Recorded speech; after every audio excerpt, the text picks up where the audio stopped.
Hello, everyone. Good. I am Carol Hamilton. I am a perfusionist and the secretary of the scientific committee. I'd like to welcome you all to the European Board of Cardiovascular Perfusion webinar on considerations for priming of oxygenators. We have a question and answer section. It's on the bottom of the screen. And we would really appreciate as many questions as you can send because this should really be as interactive as we would like to answer your questions.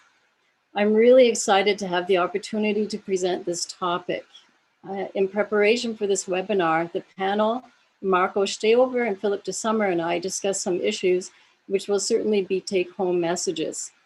So why the importance of priming? That is something we as perfusionists do every day, sometimes many times a day. The theory that air causes contact activation is not new. Bubbles misbehave. The consequence of air trapped in membrane oxygenators after priming has been studied and has been proven to increase contact activation. Sorry, I covered that up. And also activation of platelets.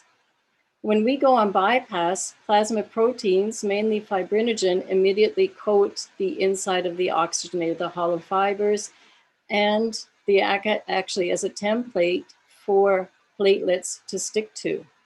And they build up sometimes to a point where it can cause a high pressure excursion.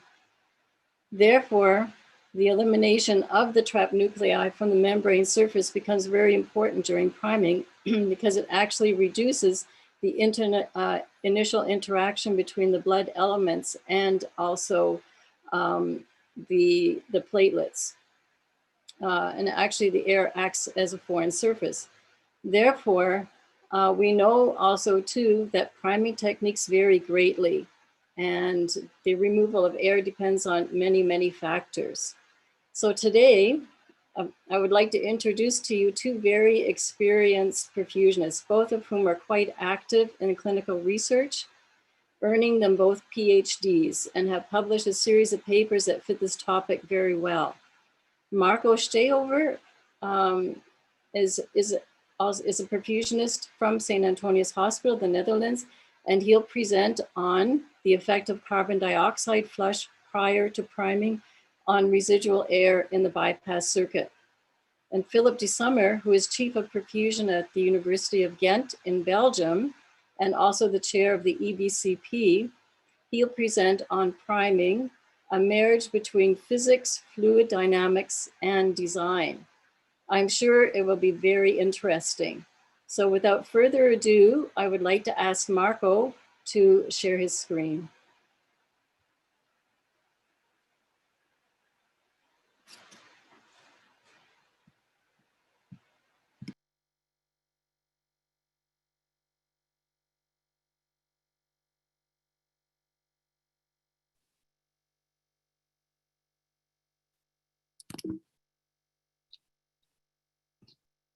Sorry, I will share again. One moment.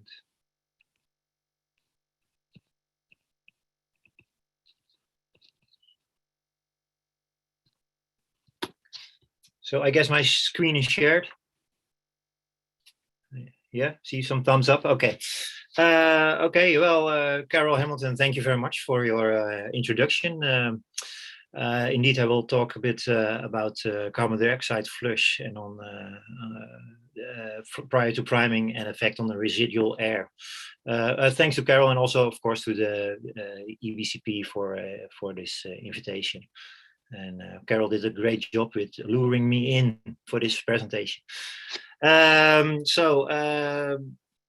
Carol invited me already, but again, I'm a perfusionist. I work in a big private perfusion group, which is active in the Netherlands. We have, I wrote here 31, maybe it's already a bit more perfusionists in our group. And as you can see, we do a lot of procedures in 5 locations in the Netherlands. Me myself I'm working in the St. Antonius Hospital in Nieuwegein, where we perform approximately 1900 cases per year. On the left side, you see what my kids, I think, are doing.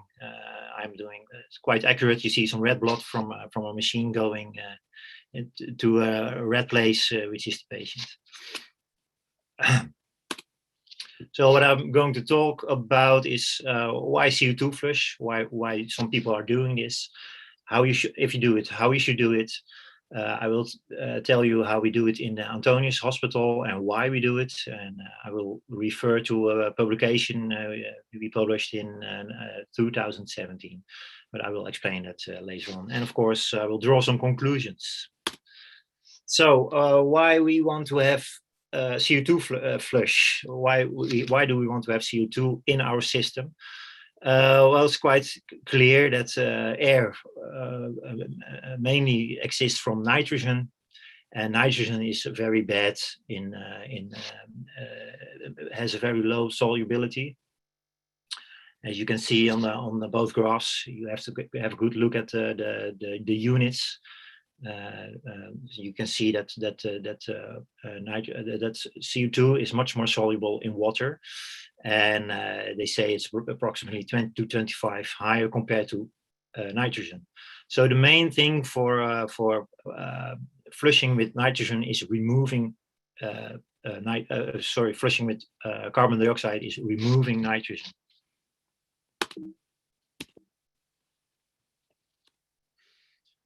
Let me see, I go too fast. I found this reference. I forgot to find to refer to the authors, and I could not find them back anymore. So excuse me, authors, but this is from an article from the early '60s, 1964, I think, where they injected a mix of gas into the left ventricle of dogs. And as you can see, they injected air, or they injected carbon dioxide, or they injected just liquid saline. And what you can see is that when they injected air, much more acute death occurred, and that was probably caused by air in the embolization in the coronary system of these animals. So it seems that carbon dioxide is having a protective effect here. From Martens in I think 2006, they showed that if you inject air or CO2 in a blood primed closed system, CPB system, you could see that CO2 was faster disappearing out of your out of the liquid. So the resorption was faster, 5 minutes versus 14 minutes, which is not as high as you may expect, because I just told you that the solubility of CO2 is 20 to 25 times higher compared to nitrogen. I'm not sure why that is. It could be that we have some protein coating around the bubbles. I'm not sure, but it seems that the CO2 is not so fast dissolving as we hope. How do you, if you do carbon dioxide flush, how should you do it? Well, there is not so much literature about it, but there is some, and it's quite clear. Hargrove showed in 1987 that with 4 minutes, 6 liters per minute gas flow, almost all air was removed from the open system. And there was another group of Niemann, and they flushed the circuit with 10 liters per minute, and they saw that there, as you can see in the graph, that they got their system a little bit faster de-aired, if you can if you can call it like this. Makes sense, I guess. And there is another one, Husselbreten, and they did even a flush with only 1 liter per minute of CO2, and you can see they measured it in a few places in their system. And I thought it was interesting to show because what they do is they do antegrade and retrograde flush, and that's what I want to do, like a take-home message. If you use CO2 flush, you should think about it as if you are priming. So if you have dead space somewhere, you have to open a Lua lock or open a clamp, just like a liquid. You need flush of the CO2. So that's what I want to tell here. This brings me already to the study we did in our hospital, which was published in 2017 in Artificial Organs.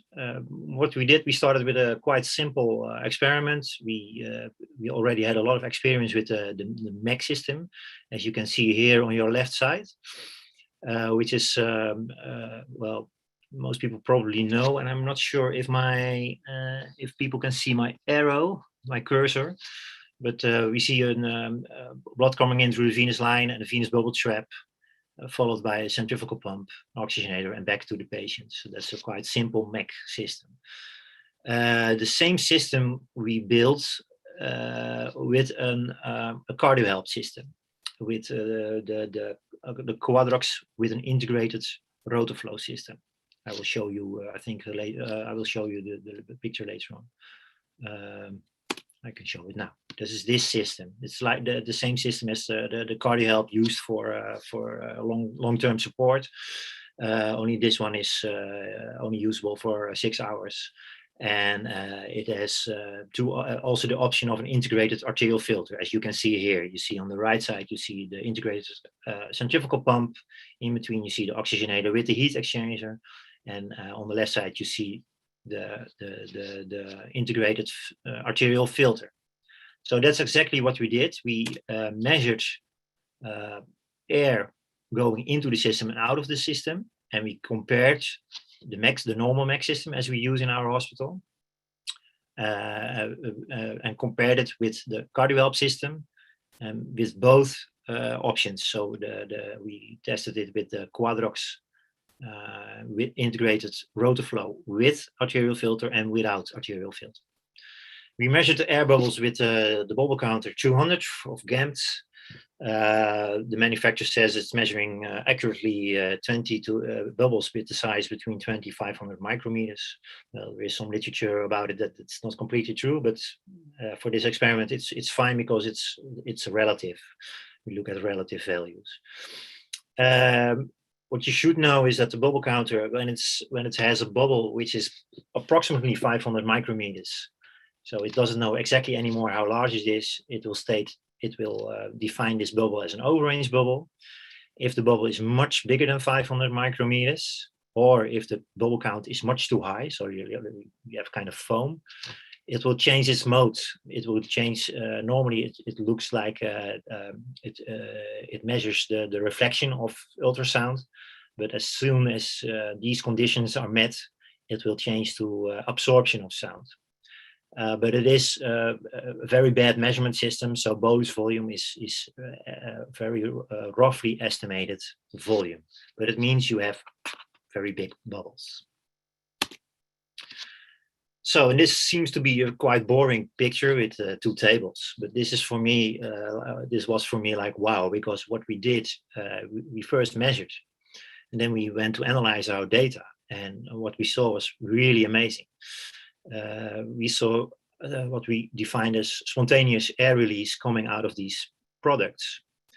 What is spontaneous air release? Well, I will explain in the table before, the lower table, but first, we saw that in almost 50% of the cases with the integrated rotor flow model, or with the integrated pump model, we saw release out of the model, out of the module, going into the arterial, straight into the arterial line to the patient. And as you can see with the MEC system, we did not see any spontaneous air release. If we looked at these moments, you see here a typical example in the lower table. You see almost no air going into the system, and coming out is a massive amount of G-mean number, some overrange, but this is probably all overshadowed because there is bolus volume coming out of your oxygenator. It's not much, it seems not much, 138 microliters. But it is strange, and what I already told you, the measurement of bolus volume is not totally not accurate. I can say it like that, I think. So this is something you don't want, and I want to emphasize again. I think in our hospital, I published a lot about microemboli, And we measured in, I think, hundreds of patients, sets, cardiopulmonary bypass circuits, and we never ever saw air spontaneous leaving devices. So this is kind of mind-blowing. So what to do? What was our next step? I was glad that I was able that our medical ethical committee agreed with that I could do an additional study, a follow-up study. I only had to promise that I had to analyze my data on the spot, and if I see one more time bolus spontaneous air release, I would have stopped the experiment. But we were able to do 10 patients without this problem, which is a significant approval of approval. How do you say it? There was no spontaneous air release in this group, which is significantly different compared to the other integrated groups. So that was a quite good result. By the way, we chose for the 4 minutes 6 liters per minute CO2 flush, which we stole from the Hargrove literature, which I just discussed shortly. One other thing which I want to show you, so to make clear why we do things as we do it in the St. Antonius Hospital. What you see here is a normal GME activity graph, which we see during cardiopulmonary bypass, and you see also what happens before we go on cardiopulmonary bypass. And this is with a normal system or with a MAC system, we see exactly the same. We never see any air when we are recirculating our machine. Sometimes 1-2 bubbles come passing by, that's it. It will change if you move your system. If you do something with your system, you will see air coming out from somewhere. So it could be that there is air, residual air in your system. And again, we never observed spontaneous air release from the oxygenator during cardiopulmonary bypass. So this brings us the conclusion. This is this slide should be one up. This was the conclusion of our published results about the integrated system. The conclusion was that carbon dioxide flushing of an integrated cardiopulmonary bypass system prior to priming may prevent spontaneous air release. And we strongly recommend this for the security of the patient. So this brings me to what we do in the Antonius Hospital. So we decided not to do CO2 flush with normal systems and with minimized systems. And the ECMO system, we apply 4 minutes 6 liters per minute CO2 flush prior to priming. You have to keep in mind that after priming, you can have a lot of carbon dioxide in your prime. So after you have primed and some time of recirculating, we also add 3 liters per minute of 100% oxygen to remove the CO2 from the liquid itself. Well, you can discuss about that, but that's how we do it. Brings me to a discussion because it was quite smart from Carol Hamilton. She started this discussion, and she might be right because she wrote this article, which is on top of this slide. I think it's in a German cardiotechnic journal. But she's seeing maybe she's seeing a link between high pressures on an oxygenator and this may be caused by residual air on the fibers of the oxygenator. This is backed by a lot of literature from Ward, which I got from Carol Hamilton too. Thank you for that, Carol. And for instance, what he shows is if you use denucleated priming, so that's priming they degassed with the aid of vacuum. If you prime your system with degassed prime, you don't see a platelet drop after starting with a blood prime in compared with standard priming. Yeah, might be true. There are also some, there is indeed some evidence, and here you see nice electron microscope pictures that you see leukocytes and platelets adhering to the air bubbles. So, and the lower one you see, but near the arrow you see even platelet aggregation on a bubble. So this brings me already to my final conclusion. CO2 flush may improve de-airing of the EC circuits. Well, as we showed, especially if you have a more complicated system like CardioHelp, we advise to do it. And well, because of the discussion which is started by Carol Hamilton, I guess we may need some more research on this one. So thank you very much for your attention. And maybe we can next time we do another discussion about carbon dioxide, but that's not for today. Thank you. I will stop sharing. Thank you, Marco. That was very informative to see what you're doing with your research. With the topic about air that's left us trapped in the system, it really comes about, there's really many factors, multifactorial. So, and this was one that we decided to look at. But I think we'll maybe have some questions coming up, which is great. So now I will turn over the floor to Philip de Summer, and he can share his screen, and then we'll ask the questions at the end.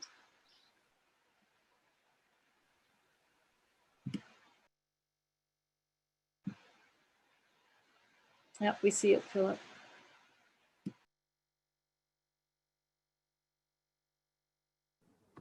Sorry, I forgot to unmute. First of all, I would like to thank Carol for their very kind information, for the very kind invitation for tonight. It was quite a challenge because the subject is certainly not an easy one. And what I would like to address today is what could be important factors. And of course, it starts with the idea that priming actually is a very simple thing to do. And you just see it once, you do one, and then you teach already another new colleague. And in fact, maybe it's true because we just hook up some fluids, then we go to a reservoir which we will be filling like this one. And as you can see, there are some differences because here you have immediately fluid on the outside of this sock, while in another part of the reservoir, which you can see here, it takes some time before you will see that fluid is actually going through. So for one or another reason, we have some more hold up, probably because of a defoamer, which is present in this reservoir. Then if we would use a closed system, for example, we see again some other interesting aspects. You will see here the reservoir which is filled, and you can see that once we will start aspirating on top of the reservoir, most of the air will be removed, but nevertheless, we also will see that there will be some adhesion of air bubbles to the material inside this bag, which will need some additional care. And then finally, if we go to the oxygenator, and here we have it filled by gravity, then you will see that the filter is now filled before the screen filter. Then it takes some time before actually the other side is filled. And as you can see, it's not completely filled.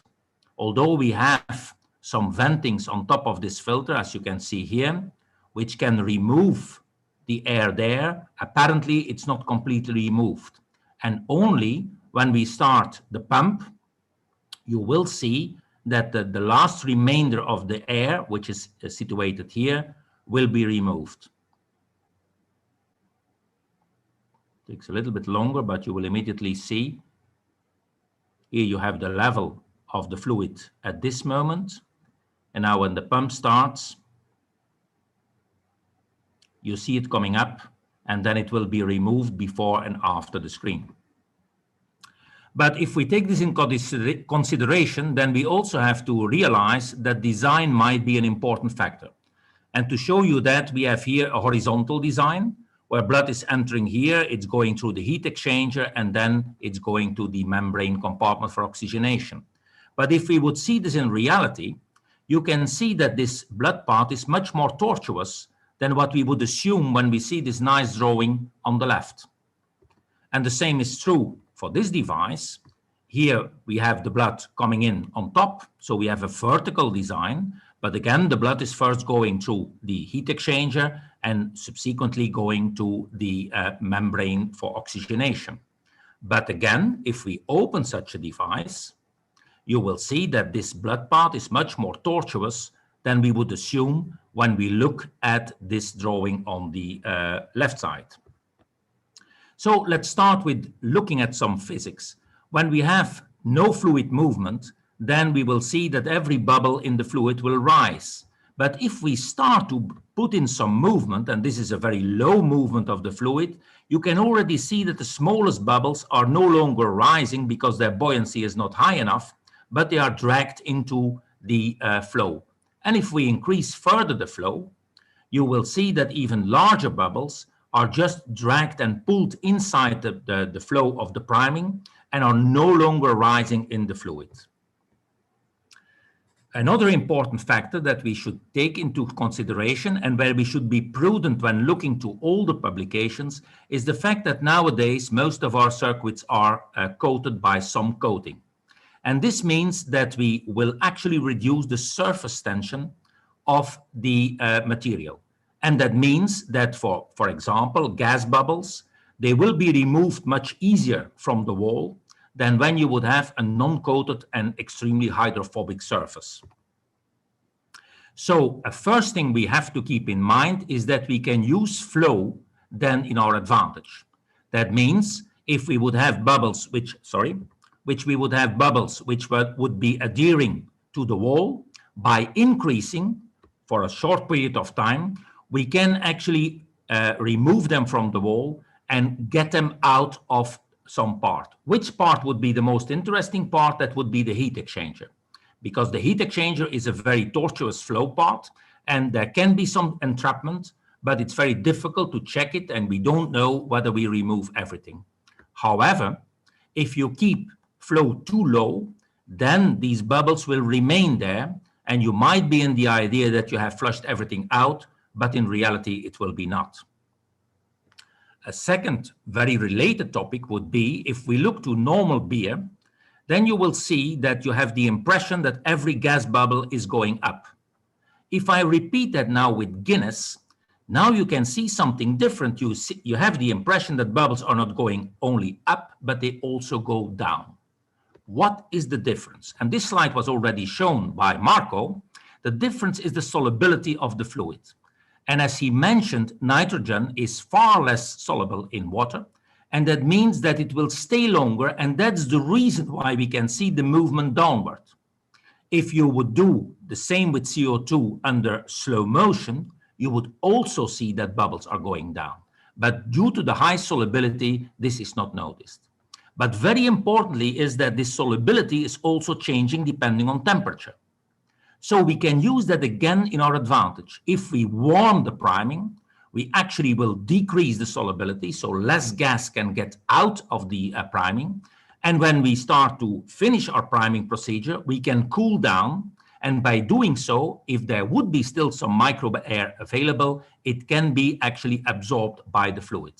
But keep in mind, if you do that you should keep the temperature above room temperature. Because if you go cooler than that and you stop your machine, because of the temperature differences, gas can come out again out of the fluid. And that means that absorption of the bubble will be depending on many factors. This is, for example, a 50 micron bubble. And actually, when it would be 100% oxygen, it would take about 1 minute to be absorbed in flowing fluid. If it would be 50% oxygen and 50% air, then it would already take you 2.5 minutes. But when it would be completely air, it actually would take more than 8 minutes to be removed out of the fluid. And this is important because we do know, if we look to reservoirs, that reservoirs where we have a top entry instead of a bottom entry are much better in removing air and creating new gaseous microemboli. And the reason is because it allows better buoyancy of the bubbles. But you can see also the amount of fluid, the level in your reservoir is of importance. Here we have 1000 milliliters. And as you can see, we have a very low bubble count. Then we reduce the level, for example, because we want less volume in our reservoir to start bypass. We should only do that at the last moment of your priming. because you can see immediately there is an increase of the GME. But again, if there would be a carbon dioxide flush or a nitro-oxys flush, then you will see, due to the higher solubility of those gases, you actually get much lower values again. So solubility and temperature are also very important. Now go back to the oxygenator. We have two separate parts. It was already mentioned, we have the heat exchanger, where we only can depend on solubility and on flow changes. And we have the microporous membrane, where we actually can use this membrane in our advantage.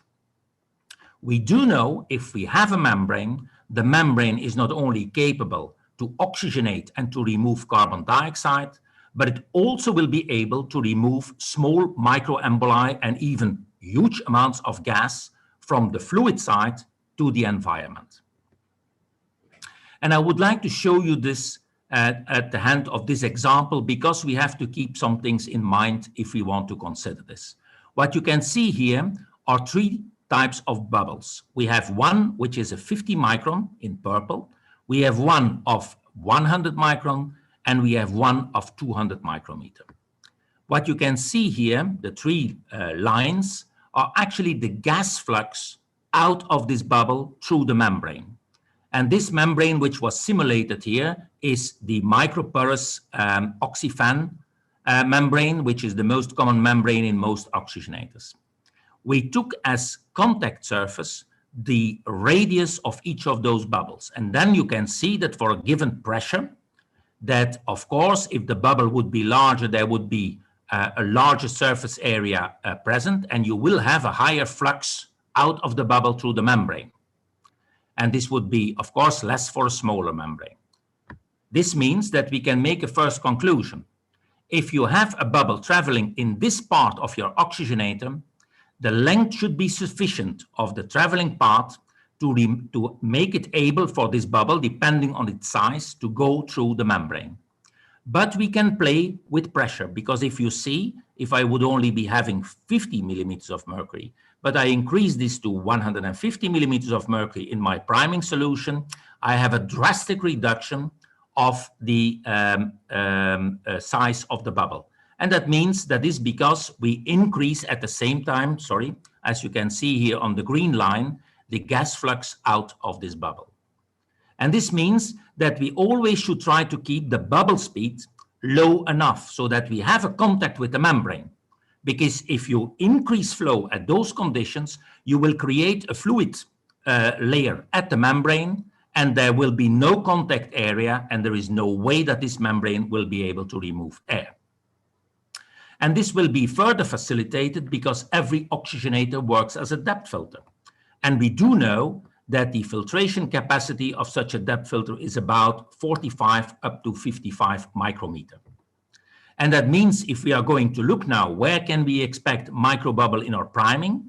Well, here you can see this is a reservoir. The reservoir has a filter capacity of 100 micron. And of course, whatever is above is very low in numbers. But interesting is also that whether you use a filter or no filter at all, that up to about 30 micrometer, there is no difference between using an oxygenator with a filter or without a filter.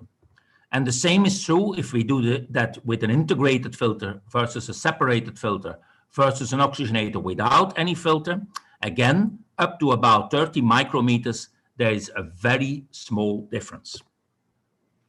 Now, if this is possible to remove air, how should we see that? Well, I take you inside the oxygenator, and what you have here is the membrane, and we will release this small bubble to the membrane.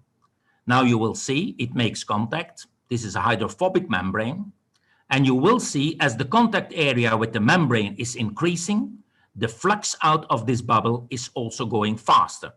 And over time, and this is rather rapidly, you will see that this bubble is completely vanishing. Now, if we want to see this in an oxygenator, this is very difficult. So for that reason, I will use here a Cardioplegia filter with air vents. And what you see here is now the fluid is coming in. When it makes contact with the vent, the air is removed. But of course, every place where there is no contact with the air vent, there air will stay. So again, it's very important that if you want to remove air in this way, that you keep the flow and the contact area available for this air. But there is a danger. You have to realize if you can remove it, you can also suck it in. And I want to show you that this is the same. Now it's perfectly primed, as you can see. And now we will create a negative pressure at the level of this membrane. This can be done, for example, by putting very low the table tray on the ground. And then what will happen is this. You create a negative pressure. And you will see that after some time, air is actually entering in the opposite direction. And this, of course, is a membrane with a pore size which is bigger than that of a microporous membrane in an oxygenator, but the principle is exactly the same. Also important to notice is that you should be careful by believing that the membrane vents which are available on some oxygenators remain working over time. And the reason why they don't is because once this vent or this membrane is getting hydrophilic because it's impregnated with fluid, then air can no longer pass. And I will show you that in this small movie. We have here a membrane which we have wetted. So there is fluid inside the pore side, and see now what's happening with the same size of bubble as we have seen before. This bubble can no longer pass. And you can see here, this was from an ECMO patient. There is also fluid going through this membrane, whereas it normally should avoid the passage of fluid. So then we come to the filter. And if we look to the filter, we have to keep in mind this is a non-coated filter. So it means it's a screen of about 100 micrometer. And as you can see, there is no fluid behind this filter, but there is already quite some hydrostatic pressure before the filter. And if we further are going, if we are further going to fill this reservoir, you will see that this fluid level is going higher and higher, but still there is no breakthrough to the screen. And I will explain immediately how this comes. You will see once there is a slight beginning of breakthrough, which is getting here in this area now. And then all in a sudden, you will see there is a drastic breakthrough of this filter screen. It's almost there, and there it is. You can see now it's going very rapidly up on the outside. But nevertheless, you will see that there remains a height difference before and after the membrane. And this is important to keep in mind if you look to de-airing of filters. The filter actually will depend on the hydrophobicity of the material, but also on the surface tension of the fluid, because the more hydrophobic it is, the more or the bigger will be this angle of fluid which is actually covering the material. And this actually prevents, because it makes the pore smaller, that air can pass through. That's a lot of explanation, but you saw that interesting slide from Marco where he says, if I go on bypass, I always see an increase of microbubbles, which I haven't seen during priming. What is the explanation for that? I will show you. When you do your priming, you have a watery solution, and this means you have surface tension of about 72 dyne per square centimeter, meaning that you would need about 40 millimeters of mercury to pass through the screen. Now, if we go to blood, which will happen when we go on bypass, we all in a sudden decrease this by about 22 dynes. And this means that the pressure necessary to push through is also decreased to about 28 millimeters of mercury.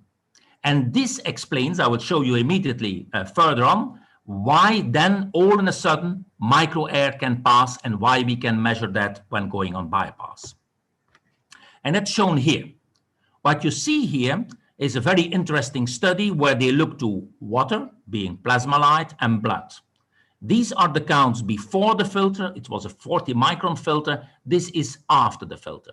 In black is a coated one. In white is a non-coated screen. And now look very carefully. If we look to the plasma light, we see it's a 40 micron. So after 40 micron, we almost see no GME. And you see that the difference between coated and uncoated is almost non-existing. Now we go to blood. And look, what is the difference? The difference is here about the values between 30 and 40 micron. Because of the lower surface tension, all in a sudden, this micro air can pass through the membrane, or to the screen, better said, which couldn't pass because of the higher surface tension before. And that's the explanation why you always will see some air when you go on bypass. Keep in mind that a filter, in opposition what a lot of people think, is mainly trapping minor air. So those small ones who can pass when you have a surface tension reduction will be trapped. As you can see, 30 micrometer, 100 micrometer, 300 micrometer, and only when you have very large bubbles, they have sufficient buoyancy to get purged out of this filter. Now, if we look to the integrated filters, also be careful. Because you see here a typical study, they are injecting air, so huge amounts are coming in. And here you would have the impression that if you increase the flow, there would be less bubbles. So that would be a good priming practice. But please don't do that, because this is just malfunctioning of the devices. They were not developed, as Marco was stating, for this type of tests. They are very good and quite accurate if you use them in clinical practice, but not for this type of tests. And I show you immediately, this is low flow, and all the white spots you see are microbubbles which are passing by. Now we increase the flow, and you can clearly see there are already a little bit more. But now we are really increasing flow up to 6 liters, and just see how many more they are passing. So what is shown by this machine is for sure a mistake. And the mistake is there because they are saturated and a lot of these microbubbles can no longer be counted.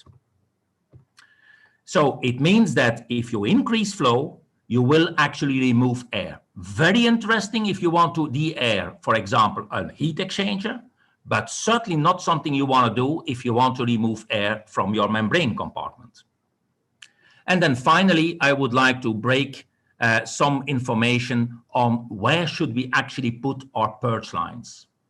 Please never place them on top of your reservoir, because this will create in many reservoirs a lot of splashing, and the splashing will create a lot of microbubbles, which are then going back in the oxygenator, and you go on and on forever.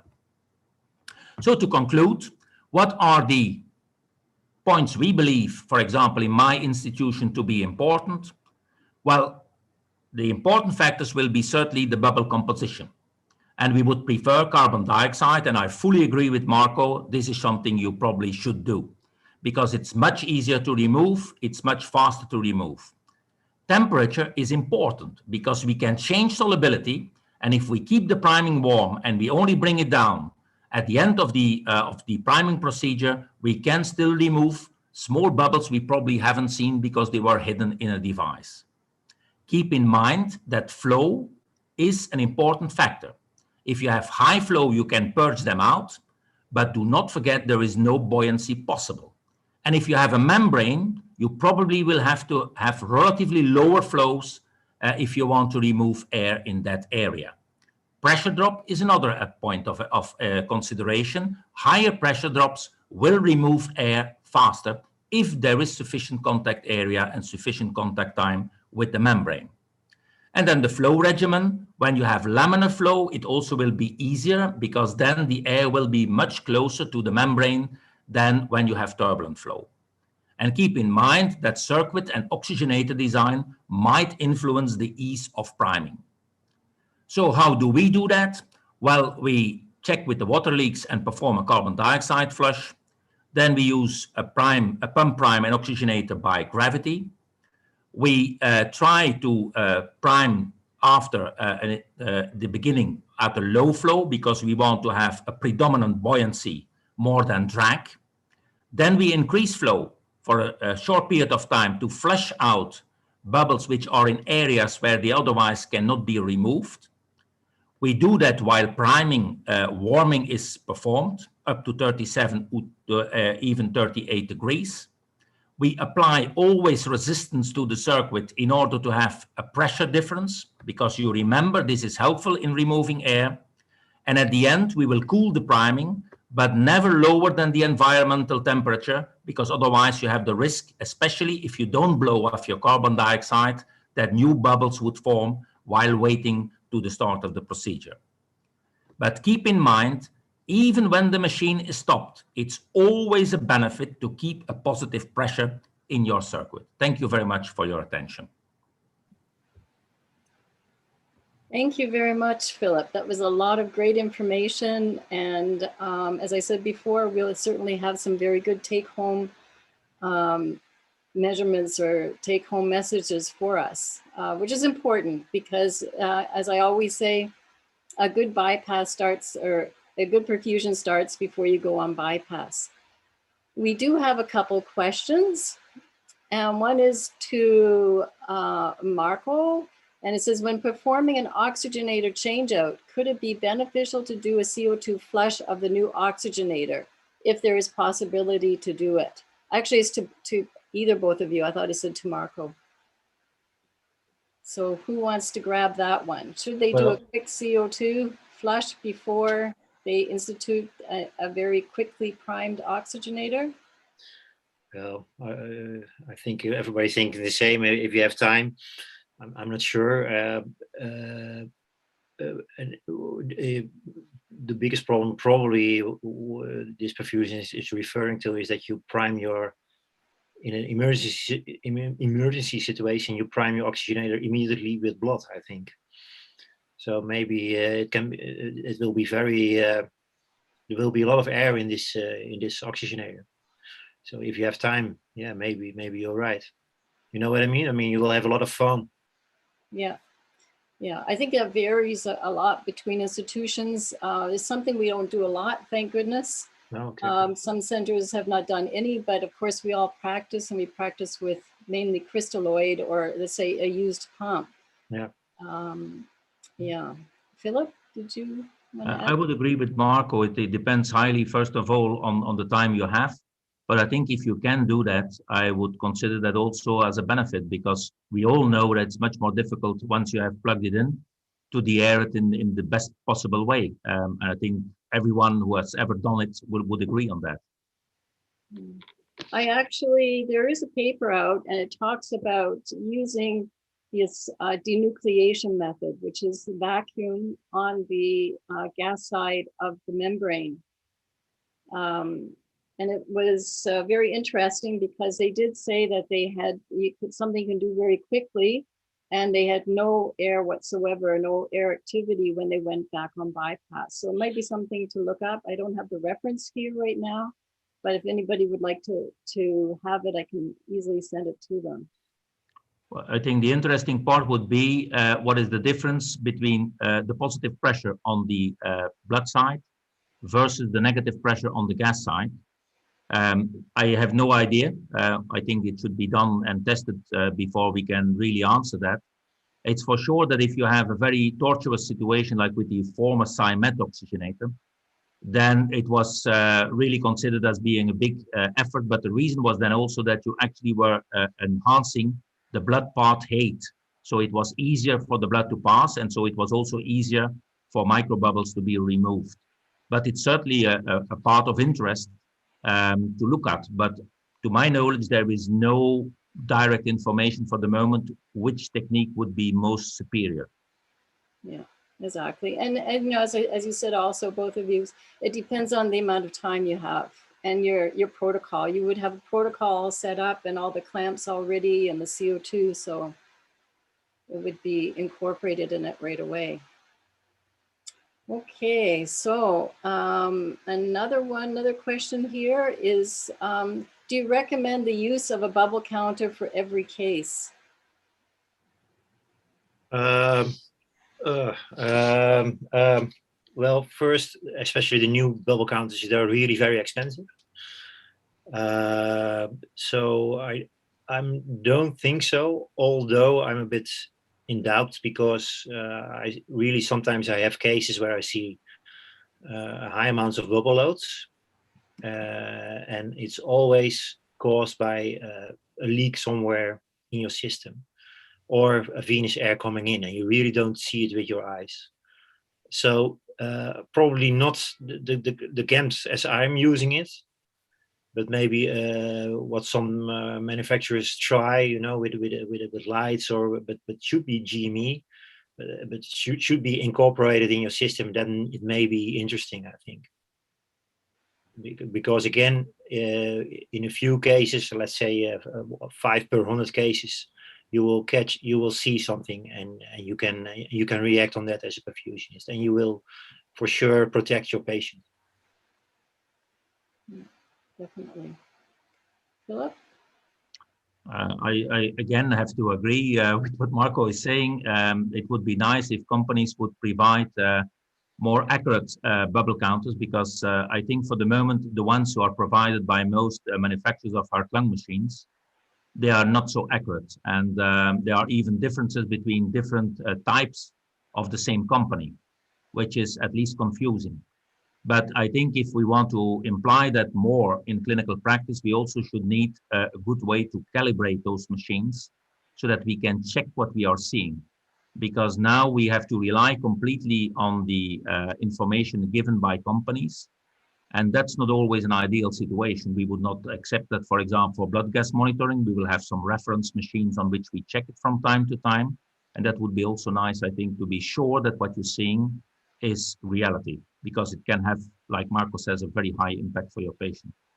Yeah. If I can add to this, it might be very interesting for your department to have a bubble counter, just for educational purposes. It's very good to see, to do some cases with a bubble counter, and then you can see what you're doing when you are taking blood samples, or like a lot of people, we in the Netherlands, a lot of people work with soft shell semi-closed reservoirs. And if you have air in top of this reservoir, a lot of people try to remove it with their hand, but it will give clouds of GME going into your patient. So it's very good for educational purposes. Yeah, that would be a great objective. I think in this way also too, the education for recognizing GME as a potential hazard to patients become much greater. As we know, we do sometimes get a lot of air down the venous line, and sometimes the attention isn't paid to it what it really should be. And this would really hit home if you do measure it. And I do agree, it would be really great to have the good monitoring systems that are coming out now to include some sort of basic bubble detection that we could apply to our everyday clinical cases. Yeah.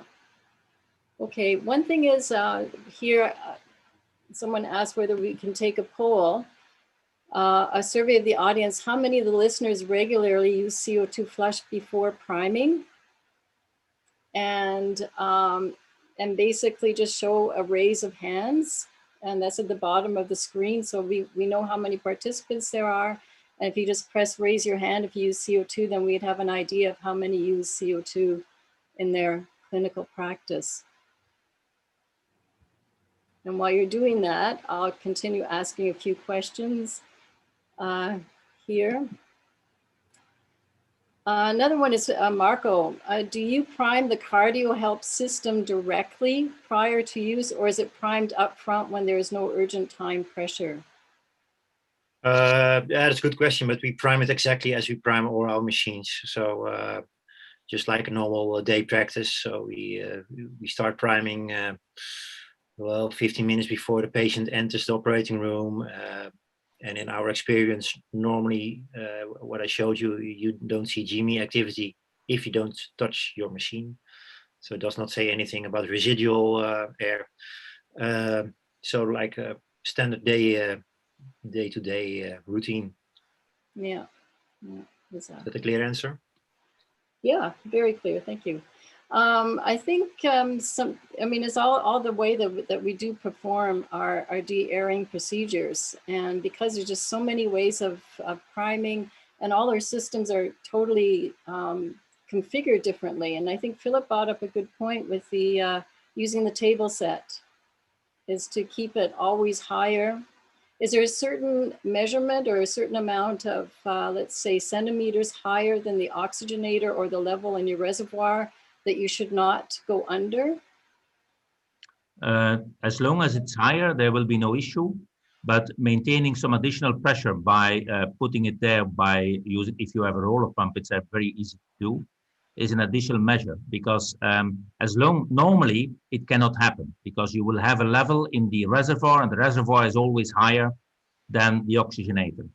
But if you can put, for one of the reasons, because your oxygenator is placed relatively high, so it means that you can bring down also the table set quite low. The problem is that you will not see the air coming in, because in most oxygenators, the negative pressure is then going from the outside of the membrane towards the inlet of the membrane, because there is where it can move. And this will mean that the accumulation of this small air will be at the transition of the membrane with the heat exchanger. And that makes it so dangerous to have no positive pressure or low pressures during a machine which is primed and standing there for going on bypass. So I believe that it's always good practice to maintain positive pressure always in your machine. Yeah, exactly. And that's also a good point too, is that, you know, we have reduced visibility for the systems that we're using. So anything that's included in the design of the oxygenator, such as shunt lines, and if you do your thumping to get rid of the air on the heat exchanger side, at least you can see some air coming up the shunt line when you have the pump on zero. So you're using the buoyancy, as you talked about, first to break up the big bubbles, and then to get rid of the big bubbles. And then afterwards, using the pressure theory across the hollow fibers and the flow to get rid of the smaller bubbles. Yes, and I think it's also important to use flow in your benefit. So not to use a standard flow all the time, but use it in your benefit. So it could be sometimes a little bit higher in the beginning to flush out some parts, but also give it enough time when there is contact with membranes to get it removed. Because if you keep it then relatively high, because of the fluid film, as I was explaining, those micro air will not be removed. It needs some contact time and time to stick to the membrane. Right, exactly. Okay, another question is, what about using albumin and priming as a coating?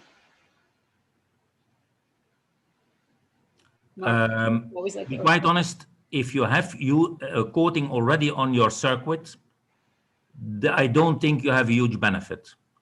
If the idea is to have a better colloid oncotic pressure, that's something else. And if you have a non-coated system, or you have a non-coated circuit, for example, with the coated oxygenator, then it would make sense in that way that it will give some protection towards platelet adhesion to the material, because the coated systems, whatever coating you're using, most of them will be reducing the amount of protein absorbed, and that has the receptors to make contact with platelets.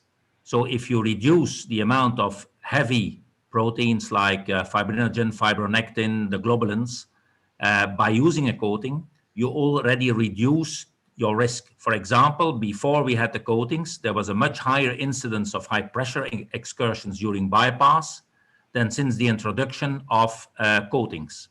So this was certainly a factor that played a role amongst some others. Right, yeah. And that's, you know, the thing is that the coatings and also the patient's pathology does play a huge, has a big impact on the go-on bypass when the blood does actually coat the inside of the oxygenator.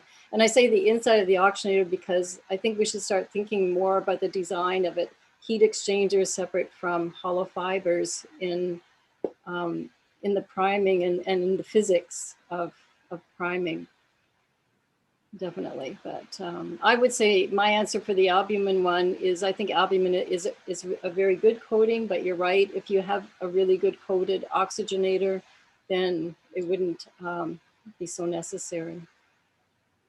Yeah, but it's good stuff. So question to Dr. DeSummer. Would you recommend, in order to reduce, we're running out of time here, one more minute, in order to reduce liquid surface tension and to ease bubble remover of bubbles stuck in front of the screen filters to before starting bypass, but with, okay. So would you recommend in order to reduce liquid surface tension to ease bubble. Let me read this. With some blood already directly. So would you want to, after your priming method, add blood to the system to actually reduce the surface tension to get rid of air? No, that I wouldn't do, because I think that that's probably, with exception maybe of pediatric cases, because that's a different story. But if you want to reduce surface tension, you can use, for example, colloid primes. But as you all know, this is a point of discussion. But for example, gelatin-based perfusion fluids, they do reduce surface tension also. But keep in mind, there is a price to pay for that, because there will be some higher risk for microbubbles to be removed from the membrane. So if we do that during priming, that would be nice, because the difference with blood would be less. But it will also be the same during your bypass procedure. Exactly. Okay, well, I think we've hit our time now. Time to say goodbye. Thank you very much, everybody. It was a great session. Really enjoyed it. The only thing I would wish would be longer, could have gone on easily. The questions that we couldn't answer, we'll get back to you personally and answer them for you. So thank you very much, everybody, for joining in, and we'll see you at the next webinar. Thank you, Philip. Thank you, Marco. Thank you, Carol. Thank you, Marco. Thank you.